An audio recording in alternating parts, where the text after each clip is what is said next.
Sejam bem-vindos ao Chá de Trovão dos episódios 1 ao 4 de Bud Daddies. Eu sou o Thunder e esse daqui seria o Spy Family melhorado? Eu sou o Rafa e não só Spy Family melhorado, como PA, pelo amor de Deus, PA Works, não mate esse anime! Eu suplico, eu estou vendendo a minha alma pro maior diabo do mundo toda semana, que é o chat, em prol disso.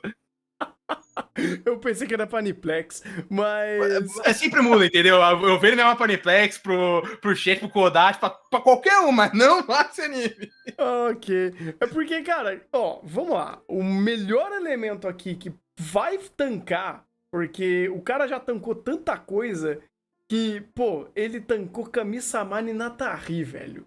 Cara, ele tancou Fate Apócrifa. Nossa, ele tancou Fate Apócrifa. Fate Apócrifa específica de foder. Ele tancou Fate Apócrifa?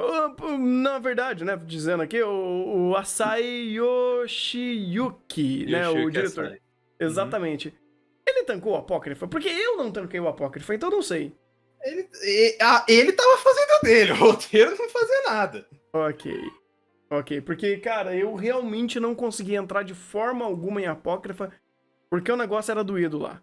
Mas, se lá era complicado, aqui tá descomplicado, cara. Esse anime está o fino do fino, rapaz. Está maravilhoso. A P-Works realmente pegou, juntou as moedinhas deles pra fazer um projeto bom, né? Um projeto que faz sentido, com um diretor muito bom, com... É original? Eu não lembro.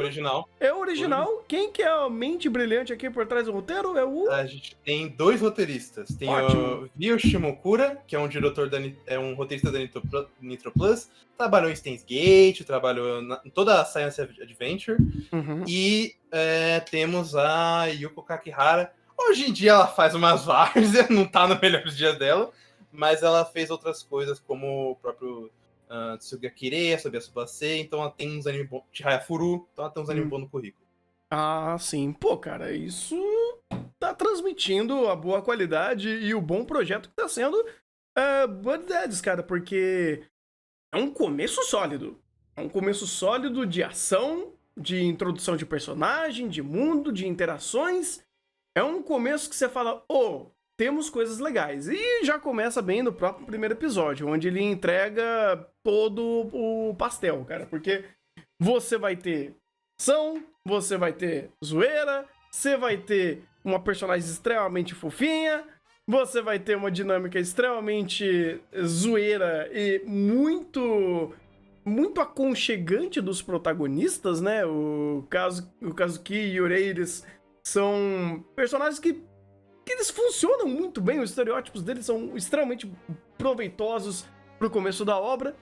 E você tem essa entrega de muito caos, muita ação e muita comédia na dosagem certa. Ele tem aquele quê Spy Family, de fato, de você ter os heróis que eles são, assassinos de aluguel, vamos dizer assim, mas eles têm uma vida cotidiana normal. E aí eles têm que literalmente lidar com uma garota que tá meio que órfã, meio que largada na vida, e ela não faz a menor ideia da situação que ela tá vivendo ali.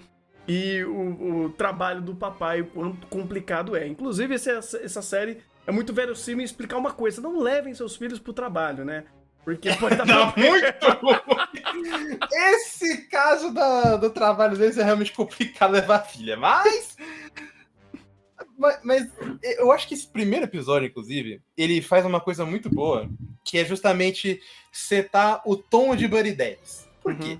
Porque o tom de Buddy Daddies, não só é questão de ser completamente cômico e com até momentos meio de quebra de expectativa, mas ele principalmente tem muita ação hollywoodiana exagerada. Então, você pega, por exemplo, a primeira perseguição, eles começam a passar por uma ponte que não tem carro nenhum. E aí começa a voar tiro, e aí ele desvia do tiro no reflexo. Aí ele pula com a moto da ponte, mas não acontece nada com a moto. Então, tipo, sempre vai acontecendo coisas estranhas, coisas que forçam as pessoas de descrença, que não são muito diferentes do que a gente vê em alguns filmes de ação mais blockbuster, tipo um Michael Bay da vida. Isso, na real, é bom. Porque já que ele tá estabelecendo isso aqui, coisas que são mais absurdas, tipo o cara defender tiro com uma bandejinha, ou o episódio 2, onde começa a rolar um monte de tiroteio por aí e não acerta ninguém, você já começa a entender, tá, isso aqui é a dinâmica da série. Vamos aceitar, não tem muito como fugir, até porque é bem feito pra caralho. Uhum. O show-off compensa tudo isso, cara, porque tem muito anime que tenta ser cinematográfico em âmbito de ação, ação no senso amplo da palavra, porque você tem ação de perseguição de carro, tiroteio, ação de muitos aspectos aqui, e todos eles são sempre setados por uma situação extremamente over, e que, vamos dizer assim, a regra do power play tá sempre lá em cima. Eles sempre vão ganhar quando precisar ganhar, eles vão perder quando for pra perder, mas aí não é o power play que dita isso, mas sim os conflitos da situação. Porque você pega, por exemplo, o contraste do primeiro com o segundo episódio. O segundo episódio que eles perdem, né, no caso? É, que eles perdem. Então, isso é legal, porque no primeiro eles ganham numa situação over, de troca de tiro, de criar uma situação onde eles estão invadindo um lugar e tá chovendo a gente pra matar eles, e no outro eles perdem numa situação um pouco parecida, onde eles estão literalmente numa troca de tiro, mas existe um elemento narrativo que atrapalha eles, que é a Miri indo até o local, e ela criando até toda uma situação de questão cômica e também de consequências dela estar ali, de fato, num evento de carnificina, basicamente. E ela é uma criança um tantinho inconsequente, sem nenhum tato da situação, e faz todo sentido. E aí ela é ligada no 330, e aí ela vê toda aquela situação e simplesmente vai, é brincadeira, não tô entendendo nada que tá acontecendo, mas bora, está sendo divertido. Então esse tom que ele cria, ele já te seta, como você bem falou, logo no primeiro episódio, e é dali pra frente. É dali pra frente porque o primeiro episódio ele é muito didático em te apresentar o que é Buddy Daddies. E quando ele te apresenta tudo isso, muito didático, no primeiro episódio, e você pega segundo, terceiro e quarto episódio, e até então ele se mantém com o gráfico lá em cima, em todos os aspectos que ele criou até então, seja de produção, seja de sinergia de roteiro, seja de construção de personagem, quando ele vai apenas aprimorando aquilo que já é bom, você tem uma narrativa que vai evoluindo gradativamente a cada episódio, e ele não se perde, ele não deixa de fazer algo a mais. Por exemplo, essa temporada tivemos Raikard. Ele teve um bom primeiro episódio que te setou exatamente tudo que você precisa pra obra. Chega do segundo adiante, você começa a ver o gráfico vindo pra baixo. Você fala, pô, acabou, né? A gasolina só foi dada pro primeiro episódio. Aqui não. Parece que a bateria é infinita. Porque quanto mais ele avança, mais tudo que ele vai deixando de âmbito de conflito, narrativa, construção de personagem, ele sempre vai agregando cada vez mais e ainda mais criando essas situações mundanas. E por enquanto tá mais mundano mesmo. Os conflitos ativos e de tiroteio foi mais pro primeiro e segundo episódio mesmo. Dali pra frente, a coisa mudou um pouquinho mais de tom. Porque até no caso do Raikard, ele não tem uma coisa que Buddy Daddies tem, que é essa carne além do absurdo. Então, tipo, quando acontece em muitos contextos absurdos, você fala, beleza, mas quando você vai realmente avançar alguma coisa, ou só vai ser o absurdo da semana, aí realmente fica muito complicado e você depende muito quando você tem uma staff boa, ou alguma montagem legal, ou simplesmente só um poder muito legal pra guiar esse episódio. E eu, pessoalmente, acredito que ele funciona ainda, só que tipo, o primeiro ainda é o melhor episódio, não dá pra fugir muito disso. Sim. No caso de Buddy Daddies, a brincadeira de ele e o Spy Family, só que melhor, acaba se tornando muito verdade, porque o próprio Spy Family, ele caiu naquele problema que a gente comentou de, ele tem uma química de personagem boa, ele tem uma produção boa, ele tem tudo bom pra realmente funcionar e andar. O problema é que ele não quer andar. Então, as relações meio que travam e ficam naquele âmbito de comédia. Não sempre é ruim, só que, tipo, é um desperdício pra tudo que ele realmente tem ali que funciona muito bem. O Buddy Daddies, ele já, até talvez por ele ser um original, ele provavelmente já tem uma história mais fechada, ele já tem uma boa ideia do que ele quer fazer e sempre evoluir principalmente o que eu mais gosto de longe dessa história não é a porrada, é a interação dos três. Que eu acho muito adorável, cara. A Miri, por mais que ela tenha os seus momentos de absurdo, de, sei lá, vive no tiroteio, ou ela passa por algum momento estranho e ela só começa a rir da situação, a interação dela com uma criança e esses dois tendo que lidar com ela é tão adorável, é tão até verossímil a forma como eles se relacionam a ela, ou como eles têm essa conexão que dá gosto de assistir, sabe? É realmente algo que dá esse sentimento de felicidade, aquele famoso conf de pô, que coisa adorável que eu estou vendo. E a Miri funciona muito bem assim, a interação dela com o Kazuki, com o Rei, principalmente com o paizão Rei, que é o melhor pai, obviamente, coitado do Kazuki. Isso se dá justamente porque, cara, o âmbito de carisma aqui é muito forte, é muito inerente à obra inteira.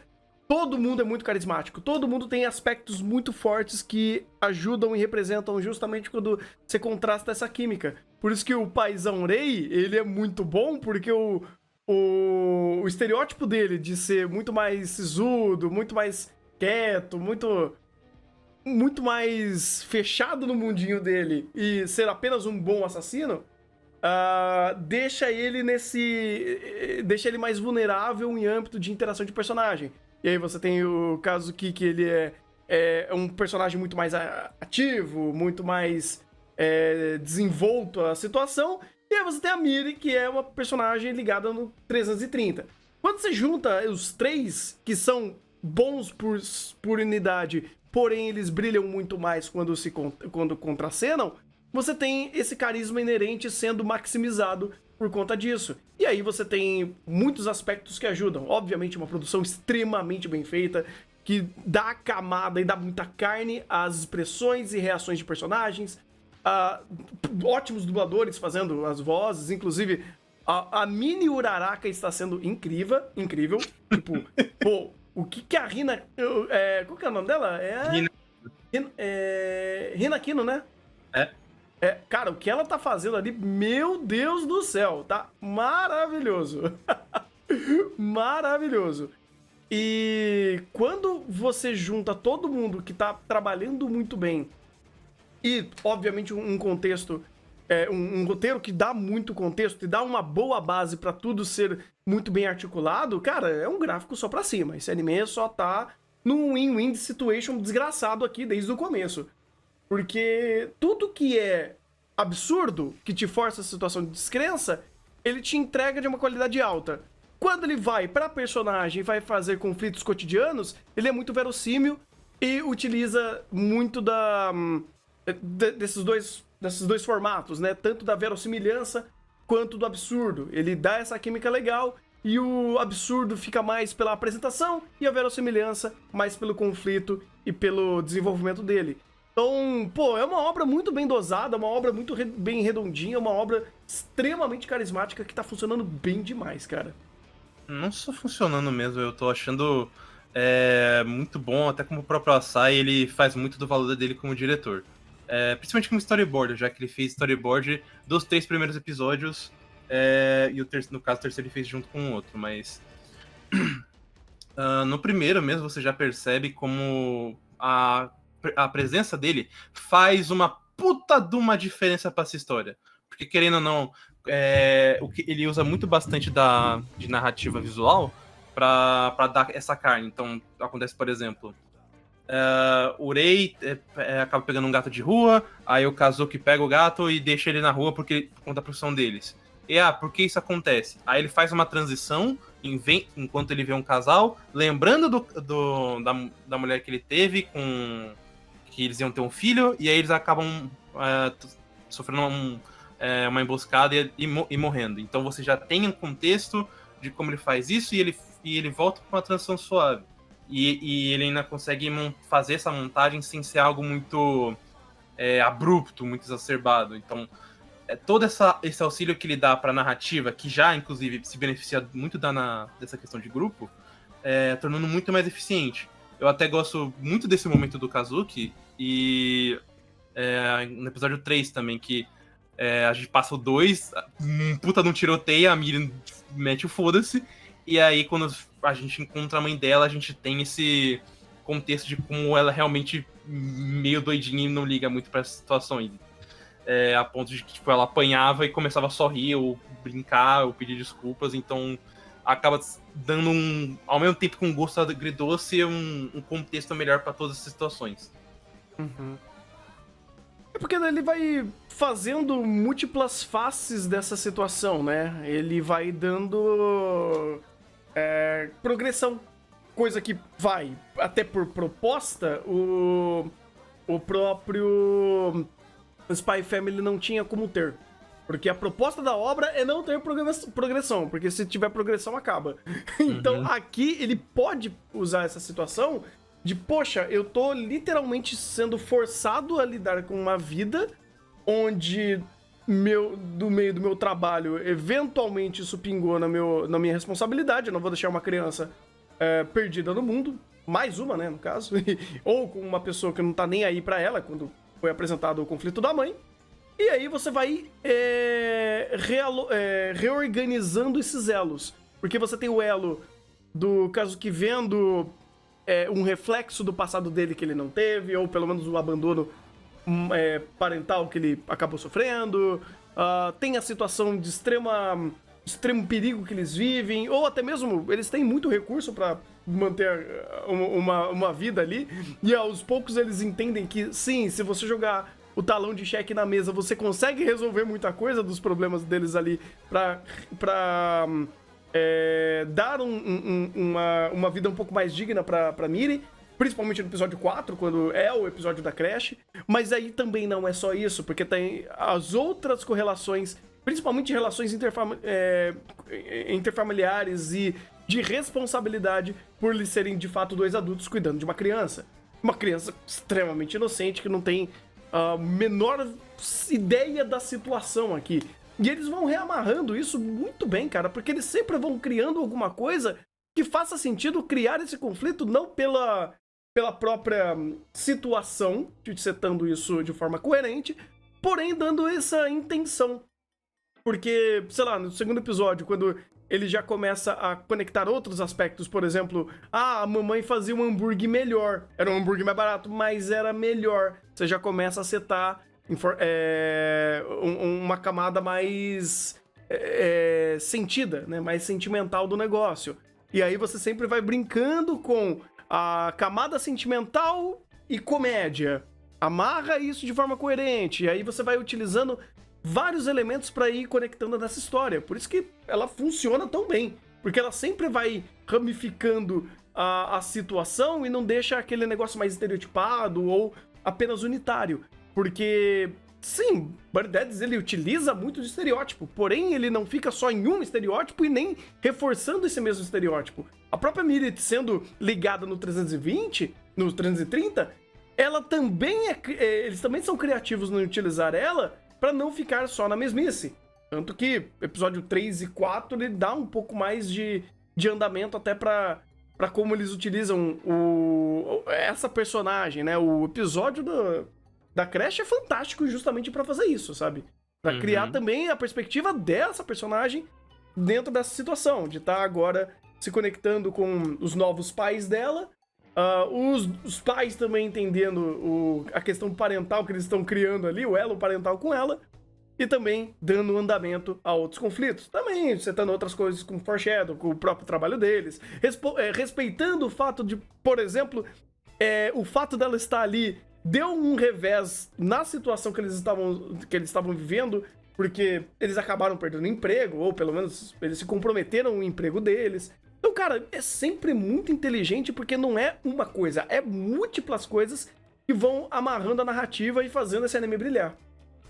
Não só isso, como ele traz como fala, o sentimento de progressão é muito maior. Então, você pega o 3, por exemplo, não só tem a contextualização da Miri ser toda essa garota hiper energética, como você tem uma relação criada com o Rei, com diálogos muito bons.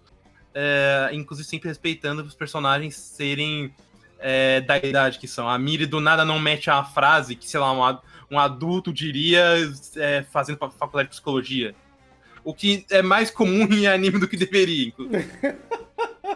Mas aqui eles respeitam esse contexto e ela só começa a fazer frases de brincadeira ou pegar a brincadeira e fazer um contexto cômico. O Rei dormindo na banheira, ele fala, eu vou ficar aqui caso alguém ataque. Ela, pique-esconde, eu quero brincar também, vamos dormir juntos.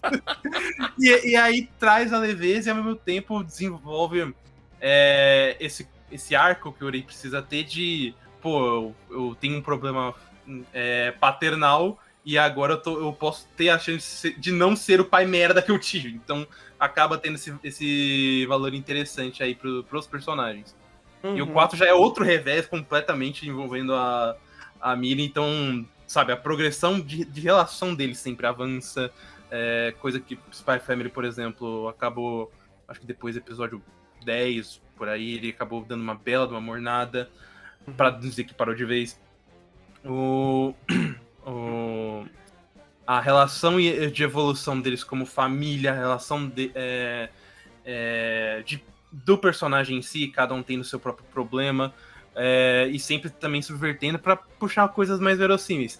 A ideia do 4, inclusive, eu acho fantástica.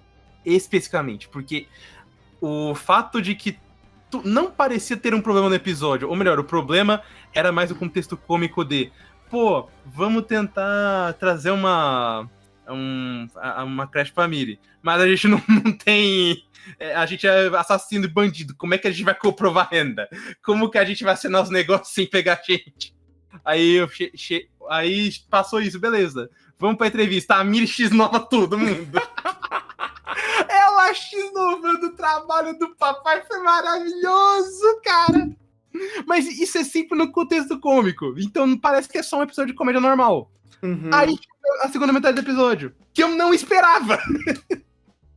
Pois é, ele sabe lidar muito bem com mudanças de tom, porque, primeiro, ele respeita o que já é estabelecido no roteiro. Eles são assassinos, eles são matadores de aluguel, eles mexem com coisa errada. A Miri viu essa situação, porém ela não entende essa situação. Aí quando ela tem as poucas explicações dela, ela, da forma dela, interpreta essa situação e vocaliza isso. Os papai ensinando a filha a sonegar imposto. Aí, Miri, você não pode falar, tá bom, papai fez um bagulho feio, mas eu não posso falar, senhora. Eu não posso falar que papai fez coisa errada. Porque o papai falou porque não posso falar que ele não pode fazer. Cara, é muito legal, porque de fato, você sempre tá respeitando e dando consequência. E as consequências, elas não são punitivas, elas são um revés que a obra consegue costurar e criar narrativa em cima disso. Porque é muito legal isso, cara, é muito legal. Uma situação que poderia ser punitiva, ela é subvertida a um outro ponto. E aqui eles acertam muito bem, que é o âmbito de comédia. E não é só sobre isso. Por exemplo, eles falando, poxa, tem toda essa papelada, né? Bora hackear o bagulho e falsificar tudo mesmo e foda-se. Você fala, mais fácil pra eles, né? Muito mais fácil. Ou, por exemplo, nossa, lojinha de R$1,99, vamos fazer a limpa, cara! Eles são ricos pra caralho. Faz sentido. Ele descobrindo como uma lojinha de 99 funciona foi incrível, porque você não percebe, porque eles estão dando contexto. A gente pega um monte de arma aqui, a gente faz o Kazuki faz um monte de comida aqui especial. Fala, beleza, eles têm dinheiro. Aí chega a moça e fala, vamos numa lojinha de 99 e comprar umas roupas. Caralho, irmão, olha como isso aqui é barato, isso aqui é paraíso. Não, o legal até o Rei. Caralho, irmão, dá pra comprar um monte de coisa aqui, bora.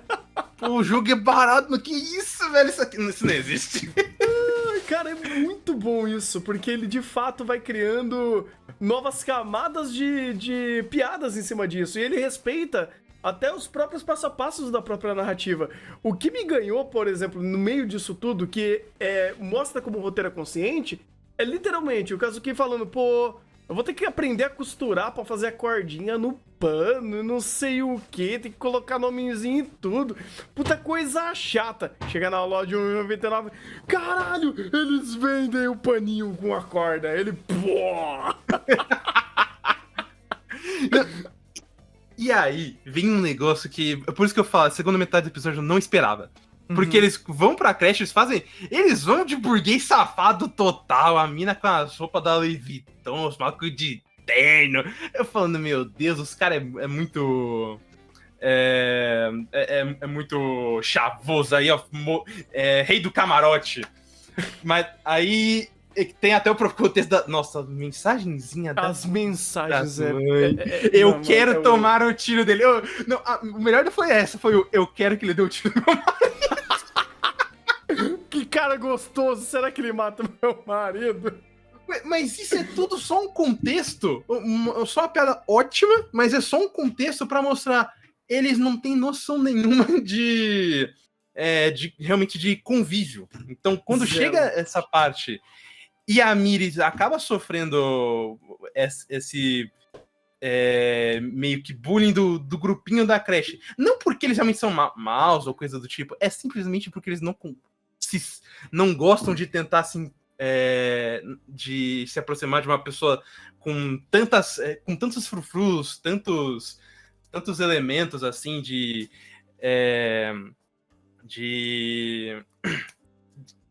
sabe, parece uma pessoa muito rica, muito difícil de se alcançar, por mais que ela seja extremamente ligada no 320 e deva fazer amigo até com o cachorro da polícia. Uhum. É porque eles não têm esse contexto, né, cara? Eles literalmente eles trabalham numa outra hierarquia daquela sociedade. Mas é aí que tá o ponto. Eu não gostei. Eu gostei muito da parte deles tendo esse choque, mas o que eu mais gostei foi da parte da Miri. Porque cria até um peso muito engraçado, porque se parar pra pensar, pô, olha a balança.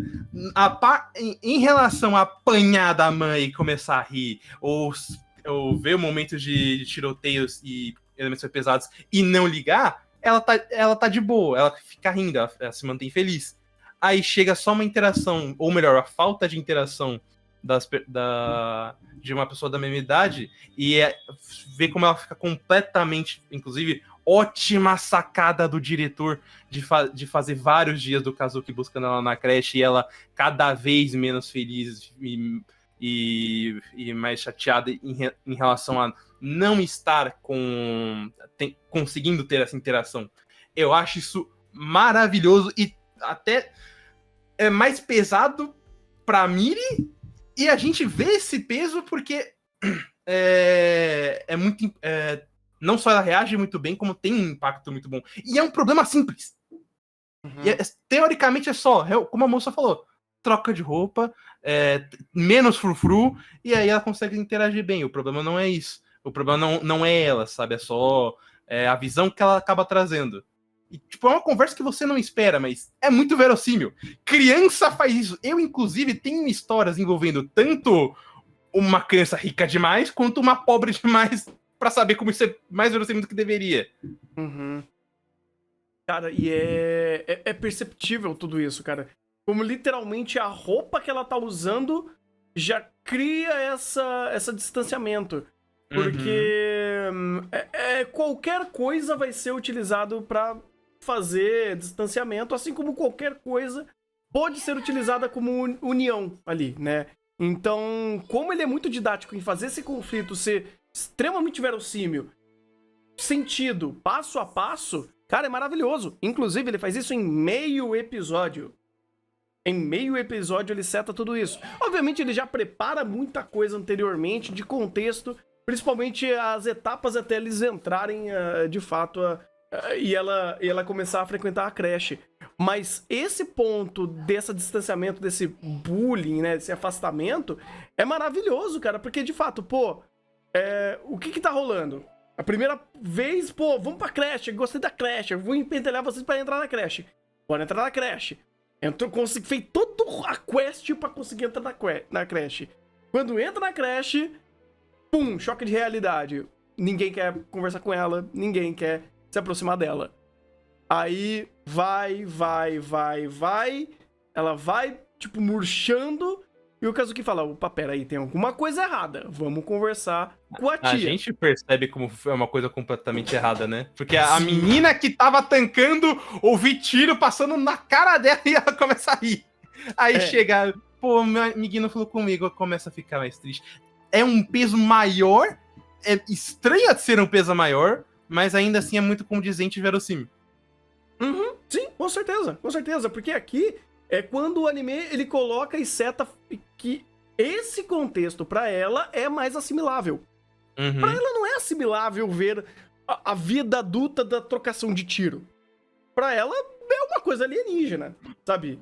Aqui faz todo... Ou pelo menos, pô, papai, achei uma arminha, vamos brincar de pique-esconde?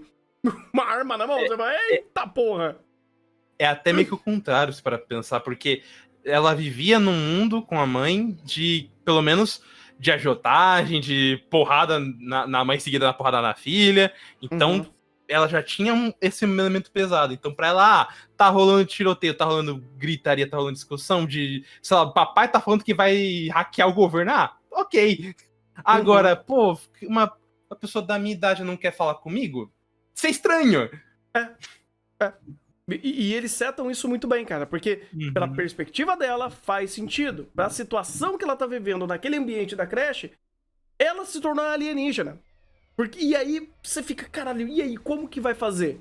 E a tia só fala, pô, é simples. Ela não tá se enturmando porque ela caiu de paraquedas e ela é muito diferente. E aí você vai, não só o quesito Japão, mas o quesito também de interação de criança. Qualquer coisa que se destaca pode ser um alvo para elas. Então, se ela tá se destacando principalmente pela roupa, esse é um alvo e aí vai criar toda uma situação chata nesse convívio, onde a primeira barreira não foi quebrada da convivência, da interação. E aí, quando ela, de fato, né, quando o Kazuki e o Rei arrumam um arsenal de compras ali, fazem ela se parecer ter as roupas similares às das outras crianças, e que isso é visto, inclusive, em cena.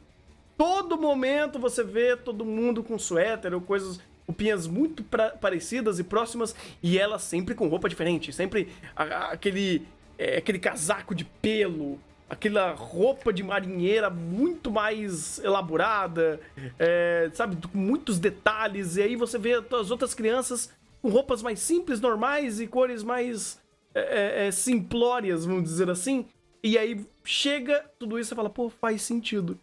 E o lance da bolinha pra meio que já fechar de vez. Então, caso que ele gosta de ser o centro das atenções, deixa ele ser o ponto de atenção agora, brincar com a bola, chamar a criançada e vamos todo mundo brincar, porque aqui não tem problema, não tem conflito, não é pra ter briga. Vocês são crianças, é pra se divertir, é pra brincar e segue o jogo. E eu achei isso, tipo, fantástico, cara. Eu adorei, inclusive, eu gosto muito dessas histórias envolvendo, tipo, o que até um Somali, essas coisas que é um pai, um adulto com um elemento muito absurdo, no caso aqui, 2 assassinos, tentando cuidar de uma criança completamente doida da cabeça e extremamente ingênua. Eu gosto desses elementos, só que inclusive tá sendo muito comum, não só aqui, mas em filme também. Mas eles acabam tendo muito problema, principalmente... a gente pode pegar o caso Somali até, que os personagens acabam não tendo essa conexão, essa evolução de fato, ou tendo, por exemplo, o que felizmente o Bloody Daddy escapou, que é tentar focar mais nessa trama, mesclando os dois, o trabalho deles e a convivência, e acaba não tendo o meu impacto. Aqui eles resolveram deixar bem separado isso, focar muito mais no elemento familiar, e eu acho que tá andando muito bem assim. Obviamente vai ter algum elemento que vai tentar trazer os dois, isso a gente tá careca de saber. Eu só espero que eles primeiro realmente maturem essa relação para daí ter um impacto, ou fazer mais sentido, porque Somali, por exemplo, teve esse problema, É, é, eu não tô lembrado de outras histórias. Eu tenho o Tlou aqui, mas ele é um caso positivo. Yamama, o Toinazuma, que é um ponto positivo também, né? Um É que puta de um exemplo bom. o Yamamoto Toinazuma, ele não é esse caso, sabe? Que são pessoas que não tiveram esse contato familiar. Lá é o pai biológico da criança. Não, entendi. O conflito lá é outro, entendi. É que aqui então. o Bird Daddies, ele tá sendo acima de tudo, uma boa história. Então ele tá dando tempo ao tempo do tempo que ele precisa. Então se você pega, por exemplo, o primeiro e o segundo episódio, extremamente mais voltado pra vida dos dois. Eles foram demitidos no segundo episódio porque eles fizeram um trabalho mal feito. Ah, mas também como é que eu vou confiar nos assassinos que matam o cara? Exatamente. Então faz sentido a história ser contada por essa ótica. E agora que, pô, a gente tá meio que déficit ali, né? O brother que contrata a gente não tá querendo contratar mais. Você joga um foreshadowing ali de um outro cara que fez um trabalho melhor que eles.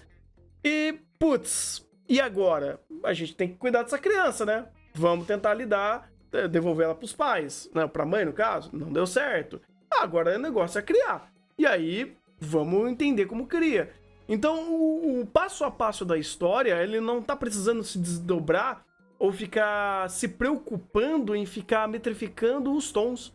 Porque eles naturalmente estão sendo ajustados de acordo com a progressão da história. Tanto que quando existe esse choque das duas realidades, ele é positivo para um outro elemento, que é a questão cômica ou show-off. Porque o segundo episódio é isso. Ah, pô, tio, deixa eu usar o banheiro dessa mansão aí, enquanto meus papai estão aqui tramoiando um puta assassinato muito louco. E aí você, pum, joga a série lá pra cima e usa o artifício da energia da obra e da qualidade técnica em fazer isso, em você fazer uma sequência maluca, onde você mistura uma situação extremamente densa e essas duas óticas rodando em sincronia. A visão extremamente mais infantil e cômica da Miri vendo tudo aquilo, enquanto os dois estão literalmente trocando tiro e fugindo de bala. Enquanto tá dando tudo errado, porque obviamente daria errado, porque Porque deu tudo errado, porque a Miriam falou, eu quero fazer um pega-pega no meio da casa cheio de traficante. Exatamente, cara, mas isso daí é uma qualidade que poucos animes sabem fazer, principalmente usar simultaneamente. Eu adoro lembrar, por exemplo, de Hanako-kun quando ele faz comédia e terror ao mesmo tempo. Literalmente ao mesmo tempo. E aí, Bird Daddies, ele tendo essa qualidade de fazer ação e comédia ao mesmo tempo, de tons distintos, também é um puta acerto pra ele. No primeiro episódio ele acertou, no segundo episódio ele acertou, e ainda não tivemos outros episódios pra testar isso daí, mas provavelmente ele vai continuar acertando muito bem. O próprio terceiro e quarto são menos cenas, mas ainda assim prova realmente esse peso. Eu acho isso muito legal, sabe? Uhum. E eu espero, inclusive, que como foi o que eu falei, Bird Daddies aproveite isso e realmente matura esse relacionamento deles, essa evolução pra eles como família, e aí joga o conflito. Porque se for o que outros desse tipo acabaram errando de vamos jogar o conflito enquanto desenvolve, não vai dar muito certo. Não vai. O Bird Daddies está tendo tempo, tá tendo cuidado pra fazer isso, então, sinceramente, daqui pra frente eu tô muito seguro que eles vão fazer muito bem, sabe? Eu não confio na Paperworks, Thunder. Não dá pra confiar na Paperworks, Thunder. Na Paperworks não, mas eu confio no diretor. Porque... Não, eu confio no diretor. Cara, Kami-sama, a gente tinha uma cena extremamente estúpida do cara tentando tirar a tijolinha do hospital, mas a cena era linda. Só que, puta que pariu, esse texto era tenebroso. Aqui eu espero que o texto se mantenha. Não, e é isso que eu tô falando, cara. Eu consigo acreditar porque chegamos no quarto episódio e o gráfico ainda só tá subindo. Só tá subindo. E quando eu vejo que o diretor, o Asahi, quando ele trabalha na Paperworks, ele tem de fato projetos muito sólidos, como o Kami-sama, que, cara, o roteiro tava pegando fogo e ele tava lá dando sangue pro negócio não cair. Era incrível. Não tem episódio ruim em âmbito de produção em Kami-sama. E aqui tá seguindo a mesma lógica. Então, se ele tem esse controle, show. Charlotte, mesma coisa, que ele também foi diretor. Não tem episódio mal produzido. O gráfico é só pra cima de produção. De texto, Jesus amado. Mas aqui, me dói muito a alma. De texto e orçamento promocional. Pois é, me dói a alma dizer isso, mas aqui não tem Jun Maeda. Me dói. Vocês não fazem ideia como me dói falar isso. Pois é. Agora, inclusive, são 2 roteiristas bons ou que pelo menos tem um currículo com menos problemas do que acerto. O caso até do próprio Ryo Shimokura, que o trabalho dele com o anime foi o Toco 24Ku, mas aquilo ali é um caso tão complicado que não tem como culpar ele, nem ninguém da staff. Não dá pra colocar na conta não, cara. Não dá. Então, tipo... eu espero que os lados positivos dele se mantenham, inclusive a própria Yoko Kakihara, que fez o roteiro dos 4 episódios e tá mandando bem pra caralho. O que prova, novamente, que o problema é quando tem um maluco que nem o diretor de Rozoku ou uma situação tão estúpida de roteiro que não tem muito o que fazer. Uhum. É que é uma coisa maluca, né? A PA Works, cara, é um estúdio estranho, porque eles literalmente são extremamente voláteis ao projeto deles. Por causa de quem está nas rédeas do projeto. Quem é bom, trabalha bem na PA Works. Quem não é bom, o projeto nitidamente descambela. Engraçado isso. O caso do próprio diretor de Rozoku, ele não dirige mal, mas o problema é que ele sempre quer fazer... Ele é sem graça. Ele é sem graça. Não, sabe qual é o negócio? É porque ele sempre quer fazer o bagulho melodramático. E é o bagulho mais melodramático do mundo. Aí você comba isso com uma direção que tenta ser muito expositiva, tenta fazer sempre construção visual pra te fazer chorar. Você fica, mano, isso é muito besta, isso é muito tosco. Não tem realmente esse sentimento, sabe? Aqui, felizmente, tá fugindo desse caso. Pois é. O pessoal falou dos projetos de Paripi e Akiba Made. Cara, esse é o ponto. Dava pra ver logo de cara como seria o projeto. Tá, Paripi até que enganou mais no primeiro episódio. Mas você vê que a PA Works é literalmente de grupos. Depende do grupo. Tem grupo que vai usar o estúdio assim, pra voar. Pra ir lá pra lua. Foi o que aconteceu em Kami-sama. O problema é que o roteiro não foi junto. Não é nem grupo, é roteirista. Porque diretor, o Akiba Made, o próprio Paripi, porque o diretor é novato e comecei a não achar ele ruim. Akiba Made também, em produção, foi lá mas é que tá o ponto. Eu falo de que o principal problema, por exemplo, envolvendo Akiba Made sempre foi o roteiro. Ou sempre a situação que eles estipulavam que eles mal aproveitavam. Paripi, aí o problema mais de produção, até porque era adaptação de mangá, no roteirista tava um pouco mais safe do que precisava. Mas aí, tanto que esses foram os melhores animes que a Perux fez em anos, e não é nem muito por mérito deles, é por mérito de todos os outros. Pois é. Ai, complicado isso. Mas ainda assim... Buddy Daddies... Só pra fechar, né? Que Buddy Daddies, em teoria, se não matar a PA Works, por favor, não mate esse anime, pelo amor de Jesus. Eu venho minha alma pro Thunder, mas não faça isso. Pode ser a redenção da PA Works pra entender, quem sabe se a gente chamar pessoa decente pra fazer o roteiro, talvez dê mais impacto, dê mais retorno. Vamos torcer pra isso. Transição de cena, próximo projeto deles vai ser um anime bagaceira, fica vendo.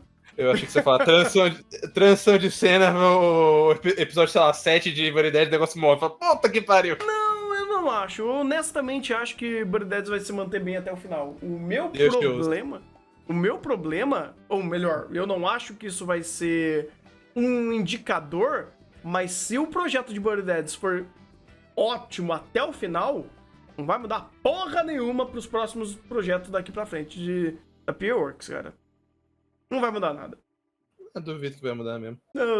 Eu só espero que realmente seja essa marca, sabe? Porque, querendo ou não, desde 2015 é muito difícil de confiar em original PA Works. Até... Porque sempre, mesmo que eles tenham uma produção muito boa, a situação derrete. em quesito de roteiro, então, sabe, Charlotte como Kuro, Kami-sama Nina, Tahi, Fairy Gones. Então, vamos tentar entender... Aquatop. Qual? Aquatop. Aquatop Hirozuku. Então, vamos tentar entender que, pô, beleza, vocês querem fazer bastante original? Apoio, acho legal. Mas vamos tentar focar também em fazer um roteiro minimamente decente? Tudo bem que Body Daddies é um ótimo caso nesse quesito, mas, sabe, sei lá, tiver um roteiro bacana que nem o de Paripi e ter uma produção decente, já ajuda, sabe? Pois é. Porque o problema de Paripi não foi necessariamente o roteiro, né? Então. Quase nunca era roteiro, Thunder. Era, sei lá, o storyboard errou aqui, morreu o negócio. Cortou a música porque nitidamente não tem orçamento pra música. É foda. Cara, o projeto que tinha mais potencial de roteiro é o projeto que menos eles conseguiram dar grana pra fazer o negócio funcionar. Engraçado isso. Eu digo mais. E esse é o que bagulho que pega. O projeto com mais potencial de roteiro não era original da P-Works. Pô, aí é foda, P-Works. Pois é. O P-Works, ele sempre tentou ir pra uma linha meio melodramática, slice of life, de alguma coisa do tipo. Você pega desde o mais antigo, sabe? Tem muito projeto deles que é literalmente isso. Quer ver?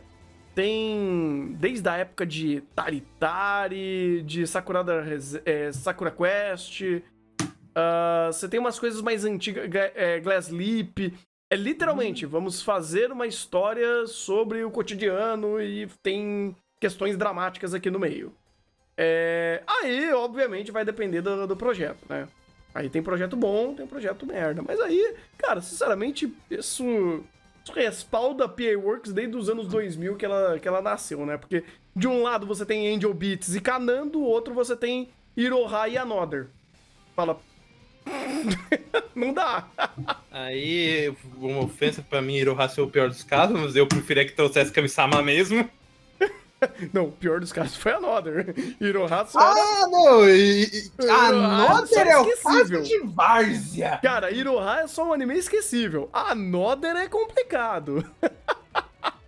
Também é o diretor que é bagunça, né, mano? O diretor de Another é muito ruim, mano. Pois é, aí você pega, por exemplo, lá pra 2014, vem Shirobako, Charlotte, Haruchika e Kuramukuro. Tipo, não tudo em 2014, mas de 2014 pra cima, sabe? Shirobako 2014, show. Charlotte 2015, complicado. Haruchika, esquecível, 2016. Kuramukuro, pelo amor de Deus, patético, 2016. Aí Sakura Quest, 2017. Então, tipo, eles sempre foram esse tipo de coisa, sabe? Sempre foi... Sempre teve esse perde-ganha nessas situações. É que o pessoal começou a notar mais porque acho que foi 2016, 17 que eles perderam a parceria com aquele estúdio de background. Então aquelas produções que a gente falava, pô, é bonito pra caralho, ficou muito mais esquecível. Pois é. É complicado.